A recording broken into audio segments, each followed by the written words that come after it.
अस्सलाम वालेकुम, मैं हूं रेहान तारिक और आप देख रहे हैं दस्तक। साल 2024 का आखिरी सूरज गुरूब हो चुका है और अब कुछ घंटों बाद हम 2025 में दाखिल हो जाएंगे।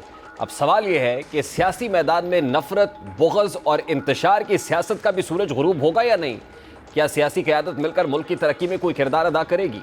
बज़ाहिर ऐसा लग रहा है कि साल 2025 में सियासी दर्जा हरारत कम नहीं होगा बल्कि बढ़ेगा, क्योंकि हुकूमत और तहरीक इंसाफ में सियासी रस्साकशी जारी है। हुकूमत की जानिब से यह तासुर दिया जा रहा है कि बानी पीटीआई डील चाहते हैं।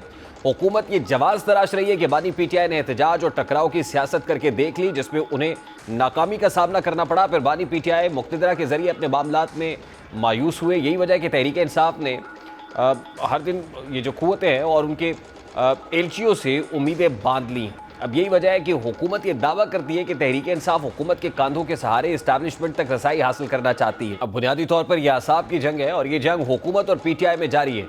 दोनों फरीकैन अपने सियासी पत्तों को सीने से लगाए हुए हैं और दोनों इंतजार में है कि उनका सियासी हरीफ पहले अपने पत्ते जाहिर कर दे ताकि उसका जहन पढ़ा जा सके। यही वजह है कि मुज़ाकरात के जरिए हुकूमत और तहरीक इंसाफ एक दूसरे के दिल का हाल पढ़ना चाहते हैं।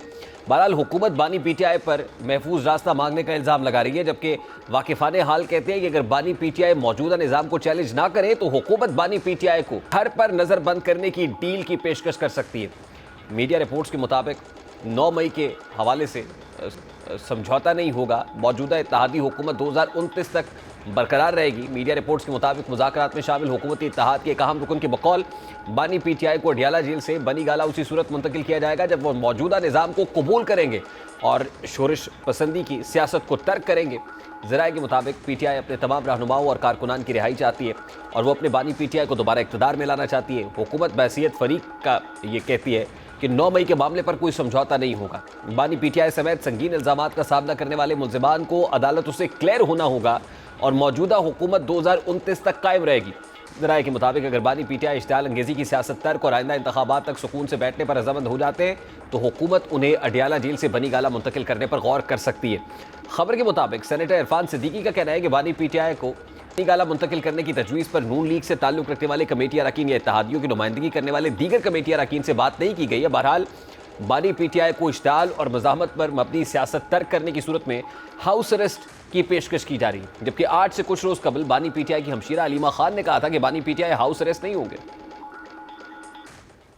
हाउस अरेस्ट में नहीं जाऊंगा क्योंकि उनको पता चल गया कि बहुत ज्यादा कैसराइयाँ हो रही हैं। बनी गाला शिफ्ट कर रहे हैं, इमरान खान को पता नहीं केपी शिफ्ट कर रहे हैं। सारे कैदियों को रिहा करें, मुझे कैद में रख लें, लेकिन हाउस अरेस्ट में मैं नहीं जाऊंगा। रिहा करेंगे तो अपने केसेस का सामना करके अपने आप को इनोसेंट साबित करके फिर वो बाहर निकले। वो इस तरह नहीं कैद से बाहर आएंगे कि हाउस अरेस्ट पे चले जाए। इसका मतलब ये हुआ कि बानी पीटीआई हुकूमत की शर्तों से रिहाई नहीं लेंगे। बहरहाल इस वक्त सूरत हाल ये है कि पीटीआई की क़यादत या तो जेलों में है या फिर उनके बारे में कहा जा रहा है कि वो खुफिया ताकतों से मिले हुए हैं, जबकि तहरीक इंसाफ कभी जल से जुलूस, धरने, सिविल नाफरमानी की तहरीक चलाती नजर आई और तमाम हरबों में नाकामी के बाद मुज़ाकरात के लिए तैयार हो गई। अब जाहिर बानी पीटीआई और पीटीआई को खुद समझ नहीं आ रही कि इसकी हिकमत अमली क्या है। अब सवाल ये है कि क्या 2025 में ये सूरत हाल बरकरार रहेगी या पीटीआई का सियासी जो फालनामा है इस साल बदलेगा और मुज़ाकरात के नतीजे में कोई मस्बत तब्दीली आएगी, या बेचैनी और इंतशार इस साल भी बरकरार रहेगा। तो इसका इन्हिसार खुद तहरीक इंसाफ पर भी है। अगर तहरीक इंसाफ अपना तर्ज सियासत तब्दील नहीं करती तो मुमकिन मुज़ाकरात नतीजा खेज़ नहीं हो सकते और उस सूरत में बानी पीटीआई की मुबैना सियासी शोहरत तो बरकरार रहेगी, लेकिन उन्हें रिलीफ मिलना खासा इम्प्रैक्टिकल, खासा इम्पॉसिबल नज़र आता है। अब सियासी हलकों में एक सोच ये भी पाई जाती है कि हुकूमत तहरीक इंसाफ को एक छूट दे रही है कि वो 190 मिलियन पाउंड केस के फैसले से पहले अपने मामलात को तय कर लें, वरना इस केस में बानी पीटीआई को सख्त सजाएं भी सुनाई जा सकती है। वैसी सूरत हाल में आज भी बानी पीटीआई की लीगल टीम की उनसे मुलाकात हुई। फैसल चौधरी साहब भी बानी पीटीआई से मिले हैं, इमरान खान साहब से इनफैक्ट मुलाकात हुई है और इमरान खान साहब की इंस्ट्रक्शंस पे ज़ाहिर है कुछ मुतालबात भी जो है वो पेश किए जाने हैं। 2 जनवरी का वक्त दिया गया था। जी फैसल चौधरी साहब is back on live. Faisal साहब मेरी आवाज़ पहुँच रही है आप तक? जी बिल्कुल आ रही है सर। ख्वाजा आसिफ साहब का स्टेटमेंट जो है मैंने सुनवा दिया और वो यही तासुर दे रहे हैं क्योंकि इस्टेब्लिशमेंट से बात नहीं हो रही, हमारे ज़रिए से पैगाम रसानी भी चाहते हैं, हमसे फेस सेविंग चाह रहे हैं। बानी पीटीआई या इमरान खान साहब या पीटीआई फेस सेविंग मांग रही है। नहीं, फेस सेविंग किस बात की? अगर आप ये समझते हैं कि 515 दिन जो है जेल में गुजारने के बाद आप फेस सेविंग देंगे तो ख्वाजा साहब तो क्योंकि मेरे ख्याल में उनकी उम्र कुछ इस तरह से हो गई है कि वो सठा गए हैं और वो ऐसी बातें करते हैं जो संजीदा नहीं होती और इनका कोई बुनियाद में नहीं होती। पाकिस्तान को ज़रूरत है इस वक्त एक सियासी इस्तेहकाम की, मुआशी इस्तेहकाम की और दहशतगर्दी से निजात की। जिस तरह से इस हुकूमत ने मेहनत करके तमाम चीज़ों को तहबाला कर दिया है, ना मुल्क में सियासी इस्तेहकाम है, ना मुआशी इस्तेहकाम है, ना दहशतगर्दी से निबर्द आजमा हुआ जा रहा है, ना किसी और मसले के ऊपर जो है आप देखें कि 2013 के लेवल पे दोबारा दहशतगर्दी चली गई है। बलूचिस्तान में मामला जो हैं वो भी आउट ऑफ कंट्रोल हैं। तो एक आप ये क्या करना चाह रहे हैं, ये तो मुझे समझ में नहीं आ रही कि ये सारे मामलात के ऊपर करना क्या चाहते हैं। ये हुकूमत जो है इस कदर कंफ्यूज है कि इनको बिल्कुल अपने मामलात का अंदाज़ा नहीं है कि ये पाकिस्तान को किस नहज पे लेके आ गए और पाकिस्तान को का नुकसान इन्होंने बहुत ज़्यादा कर दिया है। जब से ये नो कॉन्फिडेंस का मूव आया है, पाकिस्तान जैसे मुल्क को 42 अरब डॉलर का नुकसान पहुंचा और ये इंडिपेंडेंट फिगर्स है। सईद अहमद फैसल साहब, इमरान खान साहब को बनी गाला में हाउस अरेस्ट करने का जो ऑप्शन है वो कहां से, या ये ऑफर कहां से सामने आ रही है? कौन कह रहा है आपको कि आपको बनी गाला में हाउस अरेस्ट कर देता है? देखिए, बनी गाला में जो हाउस अरेस्ट की जो ऑफर है या जो तजवीज़ है, ये तजवीज़ अभी उसको कंसीडर करना या वो इमरान खान साहब ने वैसे ही रिजेक्ट कर दी है।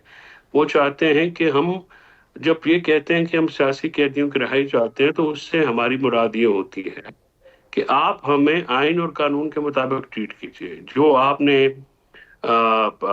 इन्वेस्टिगेटिंग एजेंसीज के ऊपर, पुलिस के ऊपर और अदालत जो लोअर कोर्ट्स हैं उनके ऊपर जो दबाव डाला हुआ है वो दबाव हटाइए। हमें आइन और कानून के मुताबिक ट्रीटमेंट मिले तो फिर हमारे लिए कोई भी केस मुश्किल नहीं है। जो सियासी प्रोसिक्यूशन हो रही है, हम इसका खात्मा चाहते हैं और हम चाहते हैं कि हमें जो हमारे आइनी और शहरी हकूक है वो हासिल किए जाएं और हमें जी मैं फैसल साहब इस तरफ आता हूँ। जाहिर है आपकी मुलाकात हुई है आज बराह रास्त इमरान खान साहब से, वो क्या कह रहे हैं मैं इस तरफ आता हूँ। लेकिन मैं ये कह रहा हूँ कि जो तजवीज़ है, बकौल आपकी तजवीज़ है हाउस अरेस्ट करने की, ये तजवीज़ कौन दे रहा है?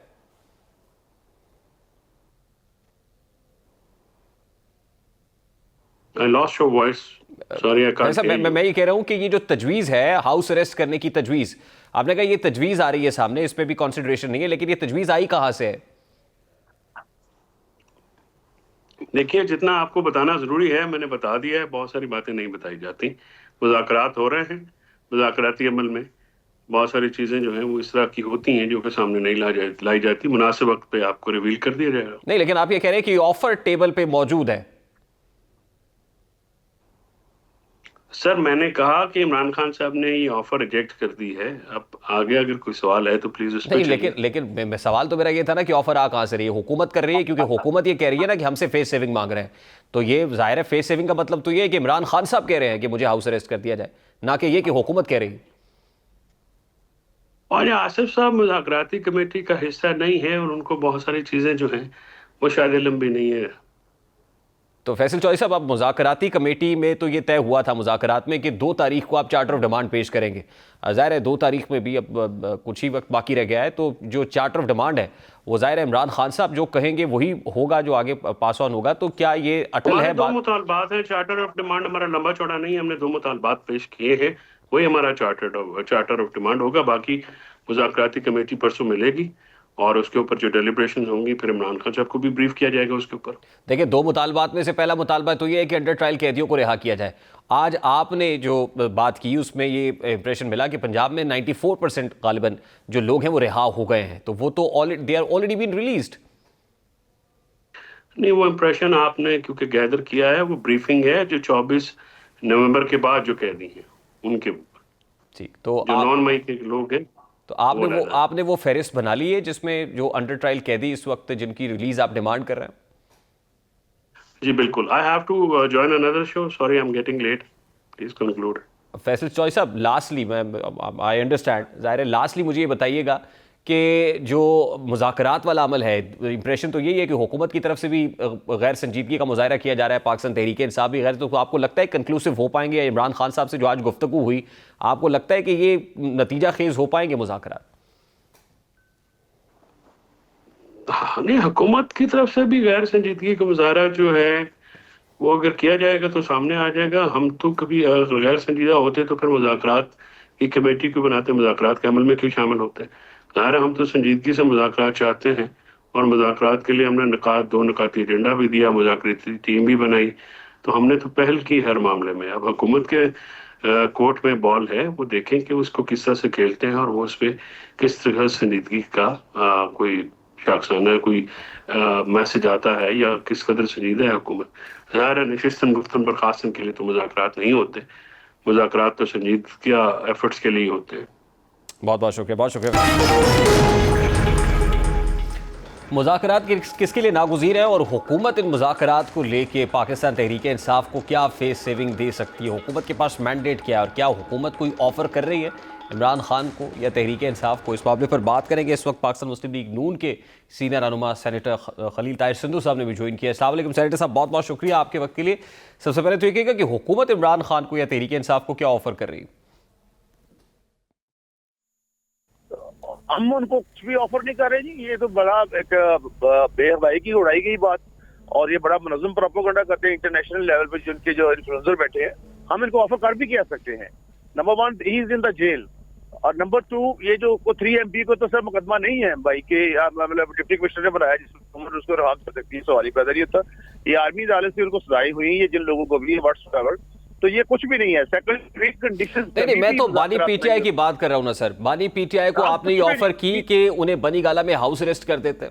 नहीं सर, सवाल ही पैदा नहीं होता, सवाल ही पैदा नहीं होता, सवाल ही पैदा नहीं होता। तो फिर हुकूमत के पास मैंडेट क्या है सर?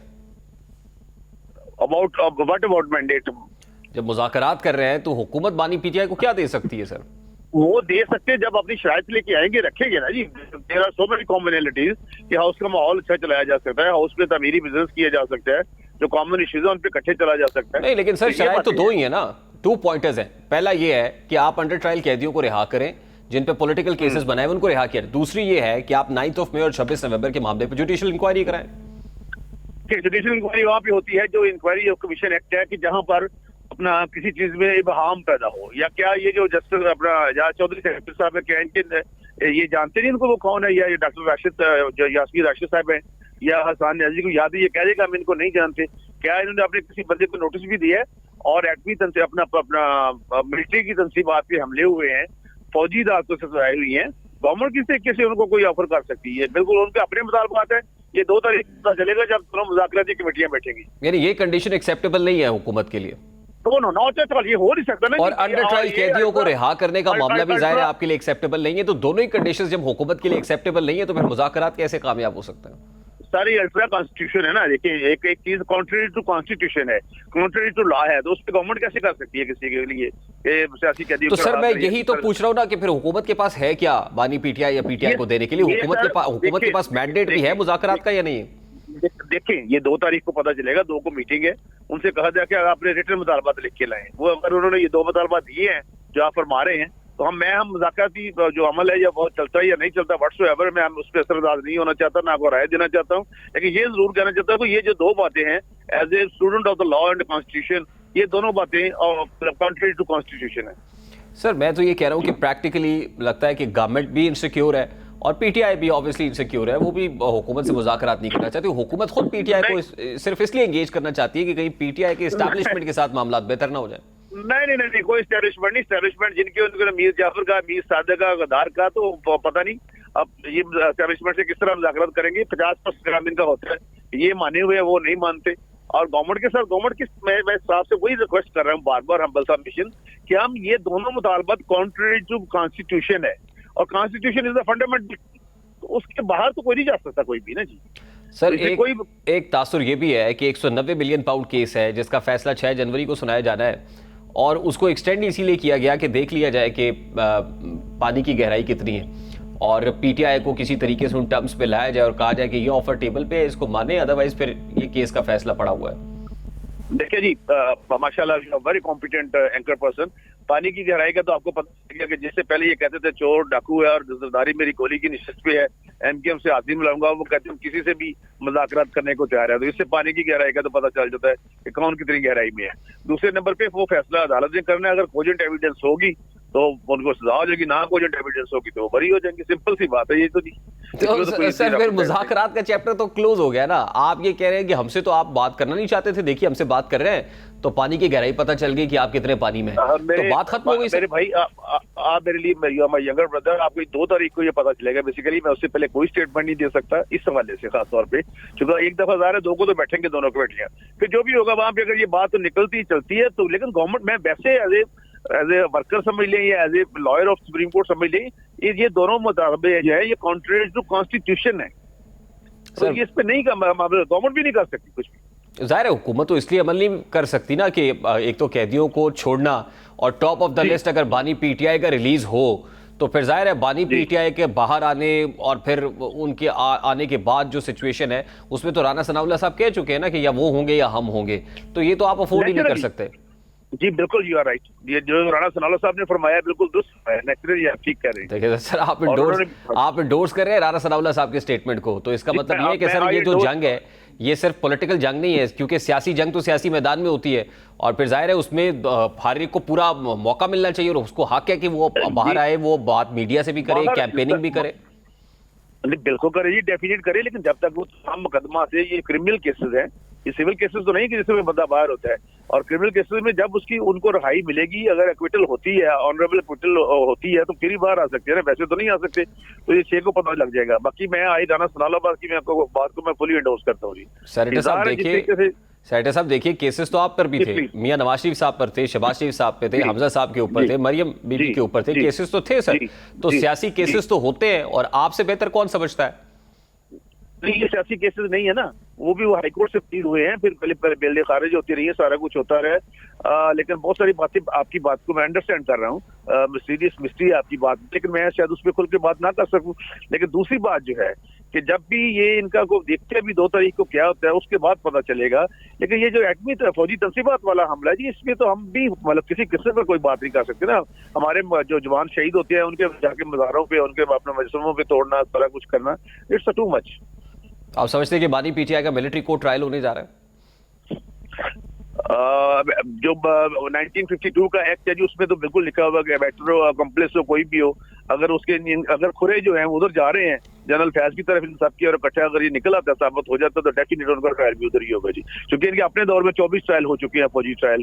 और इमरान खान साहब सबसे बड़े थे, दाई थे और सबसे बड़े इसके थे, प्रमोटर थे कि ऐसे जो भी इस किस्म की सरगर्मियां होती हैं। बल्कि उन्होंने खुद कहा कि अगर मुझे दोबारा भी गिरफ्तार किया जाता तो दोबारा इसी तरीके से फिर मुजाहरा होगा जो 9 मई को हुआ। चले उसके लिए फिर बर्डन ऑफ प्रूफ तो आपके ऊपर है ना, प्रोसिक्यूशन को साबित करना है। ओनस हम पे है जी, और ओनस जो है वो जी वो आप पे उसी पे होता है जो कंप्लेनेंट होता है या प्रोसिक्यूशन विटनेसेस होते हैं जी। तो सब्सटेंशियल एविडेंस है जी, डेफिनेट है, और इसको प्रूफ कर लेंगे इंशाल्लाह। देखते हैं जी, वो तो अदालत में सब्सटेंशियल एविडेंस। आप देखें ना, एक तरफ धमकी है, एक तरफ 9 मई के ट्रायल की तलवार लटका रहे हैं, 190 मिलियन पाउंड केस है, और दूसरी तरफ आप मुज़ाकरात कर रहे हैं।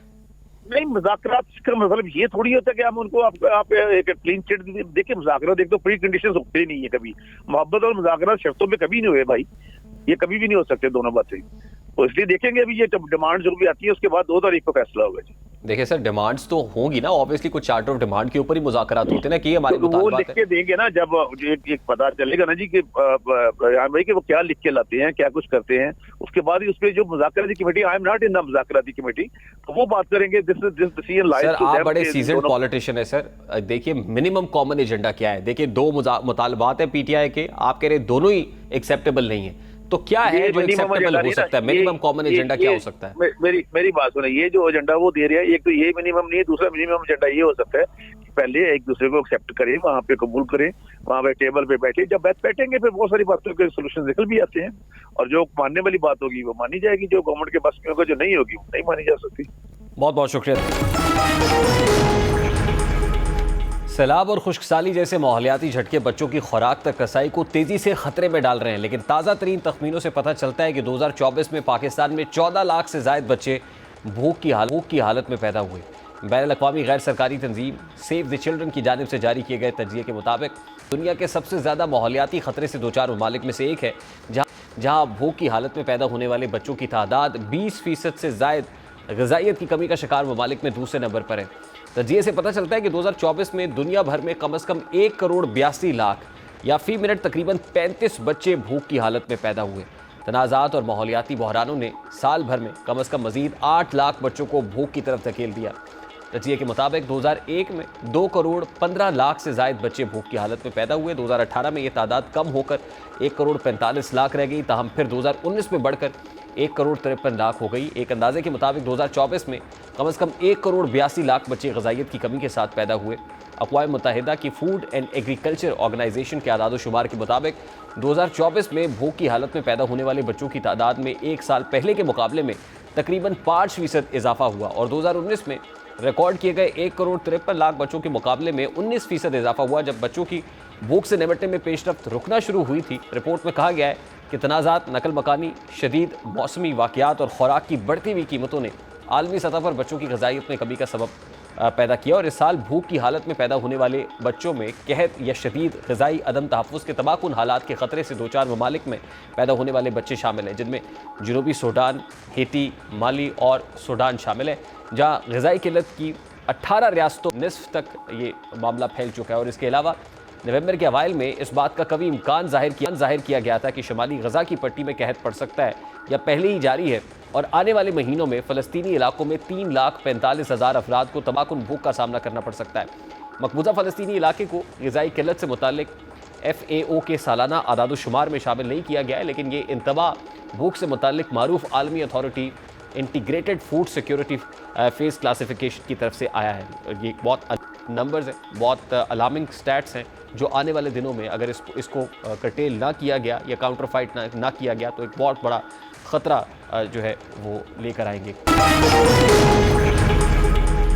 नए साल का आगाज़ होने जा रहा है और ऐसे में आवाम को कुछ अच्छी खबर भी मिलने जा रही है। इस साल बिजली की बढ़ती कीमतों ने आवाम को बेपनाह झटके दिए, यहाँ तक कि बिल की अदम अदायगी के पेश नज़र खुदकुशियों के कई वाक़यात भी रूनुमा हुए। लेकिन जैसा कि हुकूमत IPP से पुराने माहिदों को रिस्ट्रक्चर कर रही है, जिससे उम्मीद जागी है कि आने वाले वक्त में आवाम को बिजली की मद में रिलीफ मिलेगा। और अब भी ये उम्मीद जाहिर की जा रही है कि बिजली की फ़ी यूनिट कीमत में 63 पैसे कमी होने जा रही है, जैसे सारिफीन को 4 अरब 89 करोड़ का रिलीफ मिलेगा। दूसरी जानिब हुकूमत ने नए साल की खुशी में LPG की कीमत में कमी कर दी है और ओगरा की जानिब से नोटिफिकेशन भी जारी कर दिया गया है। ओगरा ने जनवरी 2025 के लिए LPG की कीमत में कमी का नोटिफिकेशन जारी कर दिया है, जिसके तहत LPG की कीमत में 4 रुपये फ़ी किलो कमी करके फ़ी किलो कीमत 250 रुपये 28 पैसे मुकर्रर कर दी गई है। नोटिफिकेशन के मुताबिक ओगरा ने LPG घरेलू सिलेंडर 47 रुपये और कमर्शियल सिलेंडर की कीमत 182 रुपये कर दी है।